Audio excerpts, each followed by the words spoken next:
Hey guys, welcome back to Medical Coding with Blue. Today's episode we are going to be talking about a review of the medical coding self-study syllabus.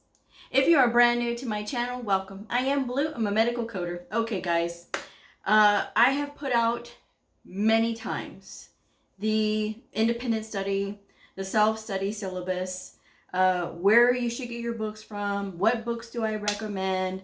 I've put this out many times. When I put in self-study, independent study, a lot of my videos pop up. So we're going to review it. And the question that I get is like where certain things should go. So when I originally did the syllabus, I didn't think about medicine. Okay. So I say medicine, it's called a different name with a PH.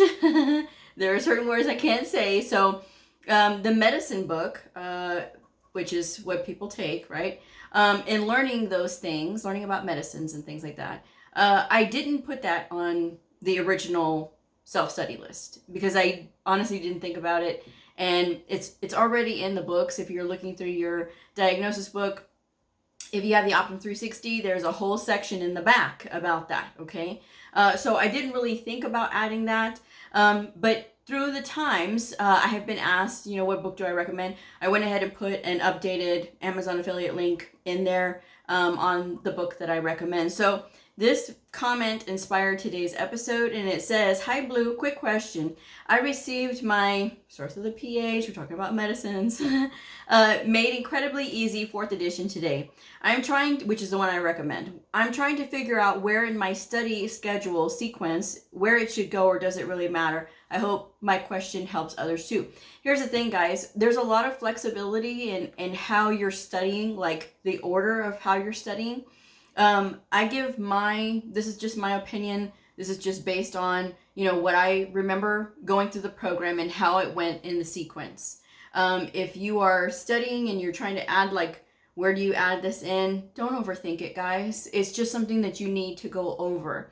And so, as we're talking about these, I do give the estimated weeks of the subjects, like for medical terminology and for anatomy and physiology. I do give the estimated weeks. It doesn't mean that you can't run these subjects concurrently, like at the same time. So what I recommend is, if you're going to go at this independently, of course, check out my list of books and everything that I recommend. And guys, this information is free. If you want to take it, fine. If you don't, that's okay too. But again, I'm just letting you guys know this is what I studied with. I went to a trade school, and so basically I learned on my own, but I was going through a computer program to learn this. So, take it for what it is. But let's run through this and I'll kind of talk about what I mean. But I do recommend setting yourself up on a schedule. You do need to be doing 20 hours per week. I'm not going to lie. If you are not doing 20 hours per week, you're really kind of hurting yourself. And I don't want to hear that you work a full 40-hour-a-week job and you got a family. It is possible, and you can make it possible.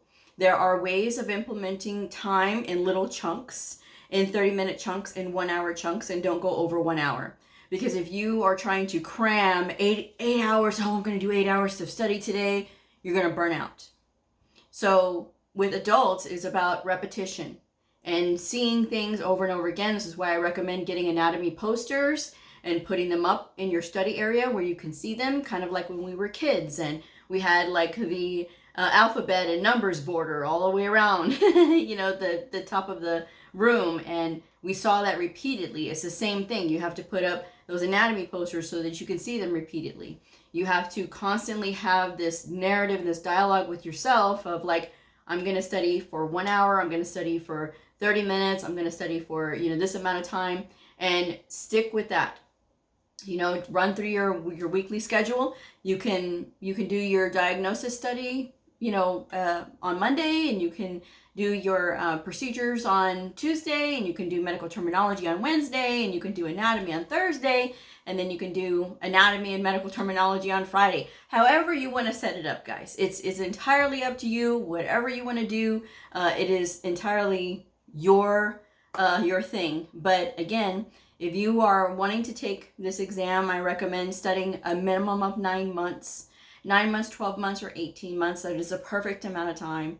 Some people will say, well, I want to get through this really fast. You're really setting yourself up to fail if you go any faster than that.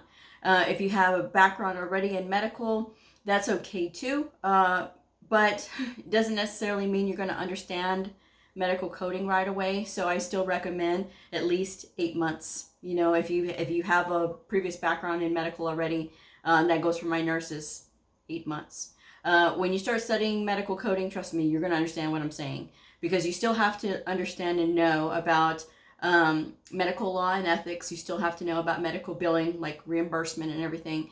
And you still have, and it's going to be based on whatever certification you're going to be taking. So there's 2 major medical coding associations. There's the American Health Information Management Association and the American Academy of Professional Coders. Employers are looking for you to have 1 certification. I have yet to see anybody who says, oh, candidate must have multiple credentials. All you need is 1. The CCS, the CCA, CCSP, or even the CPC. 1. That's all you need. You do not need all these extra things. It is not necessary. Keep in mind that these associations are also businesses. So that is something else you got to think about. I had 1 credential for 13 years, which was a CCA, and I did very well with it. So I made just as much as, or sometimes more than, degree holders. So don't tell me that CCAs don't make anything, because yes, they do. They're quite competitive. And when people know and understand what the potential is, that makes all the difference in the world. But there's a lot of ignorance about these credentials that I see around a lot. And unfortunately, people get caught up in, I need all this. No, you don't. You just need 1. Okay. So when you're studying, I recommend, if you don't have a background in medical already, that you start off, of course, with your medical terminology and your anatomy first. So here we go. And I'm going to leave the syllabus in the description box. So check it out in the description box below. So step 1, I said medical terminology. I estimated 4 weeks. Some people will need more time than this, and especially if you're running this concurrently with other subjects, But working through the entire book, medical terminology, a quick and easy reference, basics of terminology, anatomy, and abbreviations, work through the entire book. They do have other medical terminology books out there. Some, they say, for medical coders. Guys, that's just a sales gimmick. It's just literally slapping on the name, because we all use the same medical terminology. So you can go through this medical terminology, a quick and easy reference book, and be able to work through that and still just get just the same. It's the same amount of education anyway. So you can work through that. You can also, at the same time, you can work through the medicine book if you like. But if you just want to do 1 subject at a time, start off with medical terminology. And then again, it's estimated 4 weeks. If you need longer than that, then by all means. But this is just, again, an estimate. The anatomy and physiology estimated time is 8 weeks. Okay, so Essentials of Anatomy and Physiology 8th edition. There's an available book on Amazon for rent. You can rent it. You can work through the entire book. And I recommend, when you're working through these books, to work through the entire book, because you are literally not depending on a HEMA, you're not depending on an AAPC, but you're working through this on your own. And so when you're doing this on your own, you have to go above and beyond to be able to get all of the education in. While you're bypassing all of that stuff with the associations, as far as like going through a program with them, you still have to go and really study so that you understand what's going on and happening. So I say 2 months. Some people will work through this book a lot faster. And again, you don't have to necessarily pick that book. You can pick any book that you want to when it comes to anatomy. And I also list the anatomy quick study flashcards as well. And then step 3 is healthcare and reimbursement, another 8 weeks, so 2 months. I have on there the principles of healthcare reimbursement is available for rent. And you work through the entire book. There's also medical law and ethics, work through the entire book. I do have another medical law and ethics book that I do recommend. I'll be leaving that in that little section right there. But again, working through that, pick one of these and work through the entire book. Okay, so you have some choices there. But you do need to go through principles of healthcare reimbursement. You can pick whichever medical law and ethics book that you want. And then, of course, I list the free references also for review, all the FAQs, the frequently asked questions on CMS. The CMS reference for the Medicare Learning Network, read it thoroughly, even though it will not make sense. So there are a ton of free downloadable resources on the CMS website. Very, very important, whether you're taking an AAPC, the CPC exam, or whether you're taking the CCS, the CCA, or even the CCSP with AHIMA. It's very important. That is like our foundation when it comes to reimbursement and things like that. So it's very important that you go through those. There's the global surgery booklet that talks about like the global surgical package. It gives a very good breakdown on the CMS website when you go to the Medicare Learning Network. It is very good, very, very good. I also leave the website for the OIG, and then also the website for HIPAA. And so again, you're getting a lot of this information for free because it's available on the internet. And so going through there, making flashcards of like the bullet points and really being able to kind of reference those things, that helps. Okay, so just something that you can do to be able to get ready for those portions of the test. And then, of course, now that all of that's out of the way, right? So you've studied your medicine, you've studied your anatomy and physiology, medical terminology, pathophysiology you can study as well. I think I have a pathophysiology recommendation on another video. If not, you can just look up any pathophysiology book, something that will give you that kind of more in-depth understanding of the disease process. And so that way you can work with that as well. It will help you, trust me. Then we have step 4, which is the ICD-10-CM estimated 12 weeks. So read through the official ICD-10-CM coding guidelines once per week that you're studying. Once per week you need to be reading this. And I estimated 12 weeks, so if you can read those coding guidelines at least 12 times during your study for diagnosis coding specifically, then you can you'll have a lot of really good foundation of those guidelines, and you really need that. And especially if you're trying to bypass the CCA and go straight for the CCS, you're really going to need that. Any medical coder who is worth their weight in salt, any medical coder is going to need to know those guidelines forwards and backwards. It's only going to benefit you. And before you start complaining that you don't want to have to read all of this stuff, you're going to be reading all the time. That is 90% of what we do is read. Okay, so make sure that you are reading those coding guidelines. It's going to make you a faster reader.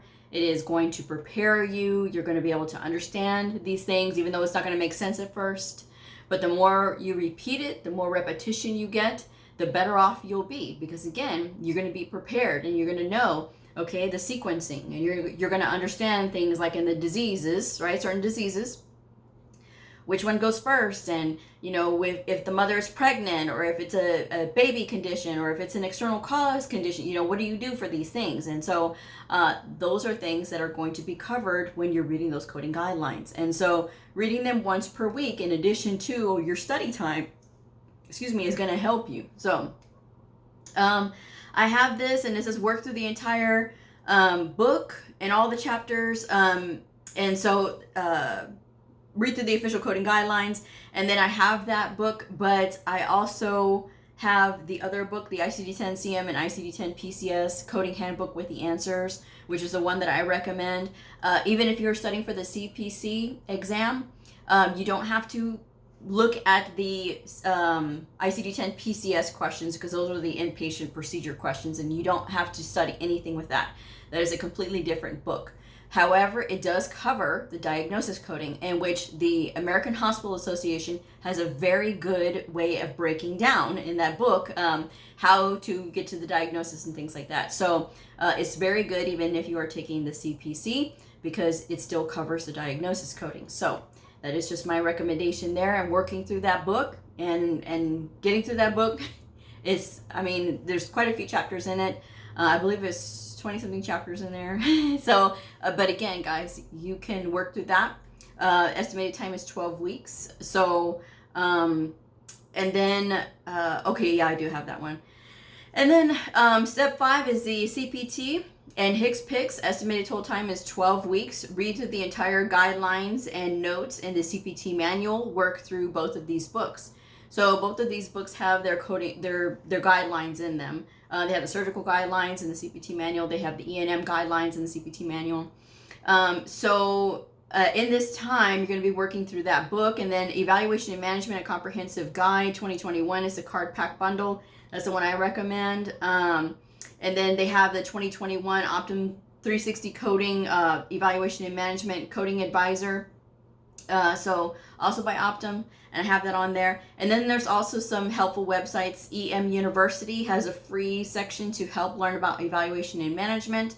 JustCoding.com has a free subscription site that allows you access to a ton of free articles and quizzes for inpatient and outpatient procedure coding. So that is a very helpful website, and I've gotten complaints because people like to complain. Blue, those exercises are so easy on Just Coding. Okay, if you're looking at the multiple choice and you're not covering them up so that way you can challenge yourself to look these up in the book and then see if any of those answers match your answer and then go from there, that's where you're missing out, okay? It's meant to give you practice. The folks at Just Coding were generous enough to have this for free. There's no charge for this. And so giving this to the people, I think, is very generous. And I think that that's really awesome. So it's a great resource to study, and it's a great practice for you. There's tons and tons of free 5-question coding quizzes, and I love them. I have gone hog wild myself studying with them. When I took my CCS exam last year, I did go through all of their PCS quizzes at the time, and so that really helped me. So again, it's all about practice, practice, practice, and also getting the correct books to help you. I do recommend getting your books through Optum 360 Coding. You can go to optum360coding.com, and this is not an ad for them, but I use their books because I trust their books. At the beginning of each chapter of the ICD-10-CM book, at the beginning of each chapter, there's a breakdown and an example of all of the diagnosis codes in that section. So it gives you rationale, it gives you scenarios on like when do those codes apply, and I think it's great because it kind of really puts it in perspective. And so there's a lot of other really neat information in that book as well. And then if you get the Optum 360 Coding ICD-10 PCS manual, if you are studying for the CCS, the CCA, or even the CIC, if you get the Optum 360 ICD-10 PCS manual, in the back, in the Appendix M of that book, there is a whole section of just nothing but procedures to look up.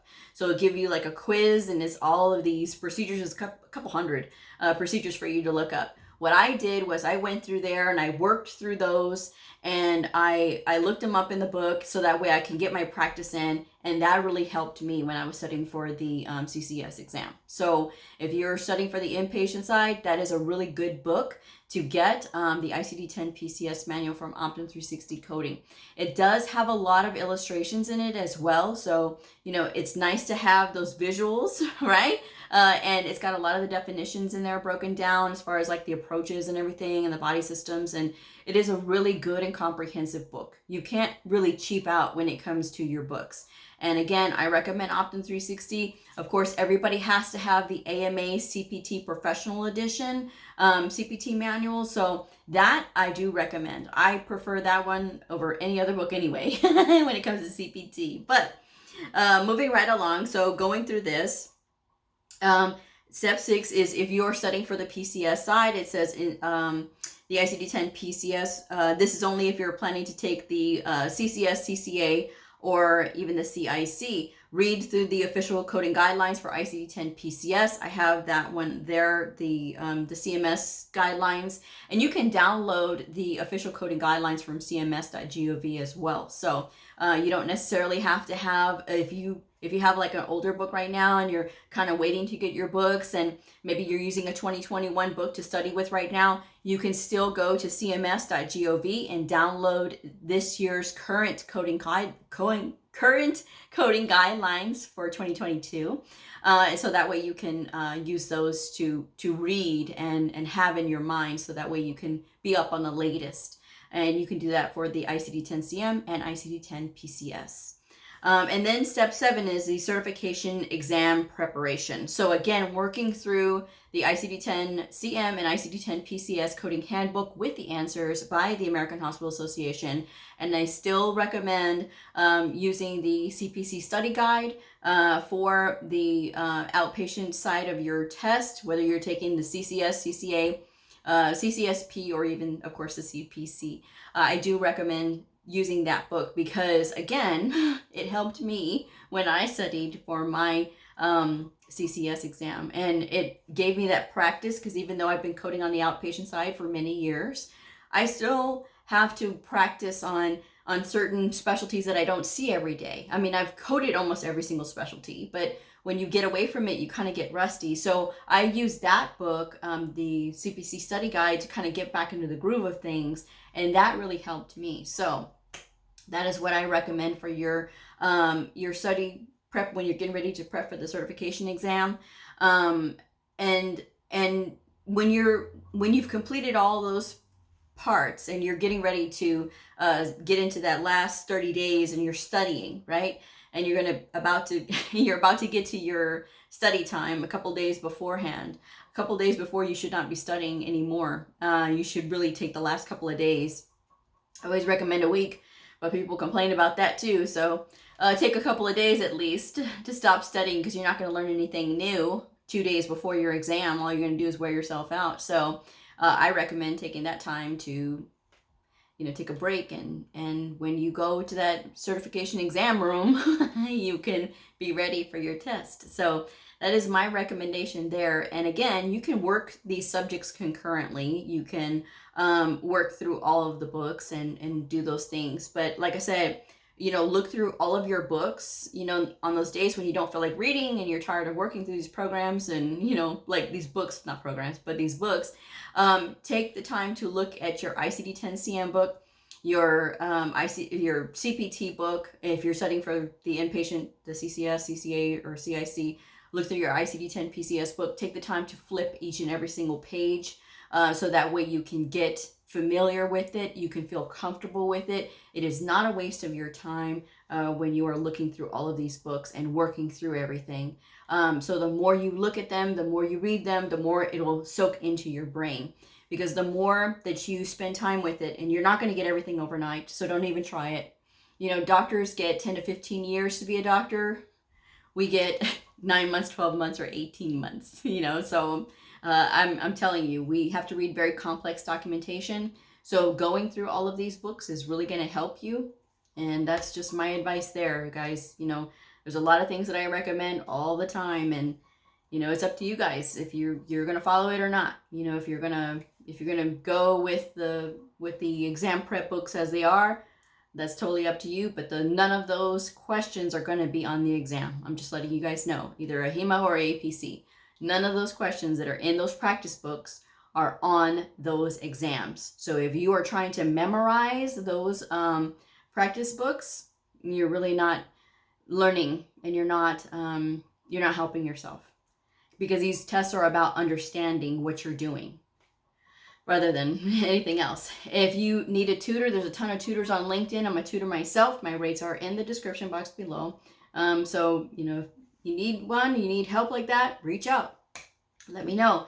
If you don't want me, there's always LinkedIn. All right, so I'm going to go ahead and wrap this one up. Thank you guys so much for joining me. If this video helped you, again, this was free information. You can give it a like. You can give it a share. You can subscribe if you haven't already, and I will see y'all on the next episode. Bye.